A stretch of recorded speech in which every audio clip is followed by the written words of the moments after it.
Hi guys, welcome nga pala ulit sa ating bagong video. Ngayon naman ang makikita nyo lulutuin ko ay napakadali at napakasarap na lutuin na tortang talong. O siya, tara simulan na natin. Sisimulan lang ulit natin ito sa paggagayat ng ating sibuyas, bawang at saka syempre yung ating kamatis. Nagagayatin natin ng pino. At pagkatapos nga nyan, susunod naman natin ipe-prepare yung ating talong. Ang gagawin nga pala natin dito ilalaga natin kaya binalatan ko na agad. Oo, alam kong mas masarap ang inihaw kaya lang medyo matatagalan ako pag inihaw ko pa at saka madami kasi itong talong kaya nilaga ko na lang at marami din kaming kakain. At pagkalipas nga ng ilang oras pa pwede na natin itong i-check. I-check lang natin to kung luto na at kapag luto na nga siya pwede na natin itong ilagay sa stainless na lagayan at pag nalagay na nga natin dun pwede na natin itong iset aside para pirat-piratin at malagyan na natin ng mga panimpla. Ikakamada lang pala natin ang ayos sa lagayan para ma-check din natin pag pinirat natin kung may bula-bulate ba yung loob niya. Pwede na nga natin itong piratin para ma-check natin kung may bulate nga yung mga talong at nakita na nga natin wala titimplahan na natin to ng asin at paminta.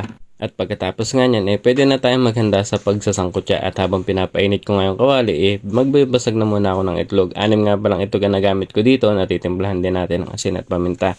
Sisimulan na natin sa pagsasangkutya din ng bawang, sibuyas at saka kamatis. At kapag malapit na nga itong maluto, hahanguin naman natin. Para mailagay doon sa binatin nating itlog. Tinimplahan ko nga din pala ito ng asin at paminta para may lasa na siya. Hindi nga pala nakuhanan yung paglalagay nung sibuyas, bawang at kamatis natin sa itlog at nalobat nga yung cellphone ko. At ganito nga pala yung prosesong gagawin natin sa pagtatorta ng talong. Lalagyan muna natin ang itlog sa ilalim yung plato tapos lalagay na natin yung talong, pipirat-piratin ng konti at lalagyan din natin sa ibabaw ng ating panimpla. At ipiprito lang natin hanggang sa maluto at pwede na nga nating hanguin. At ayun na nga guys.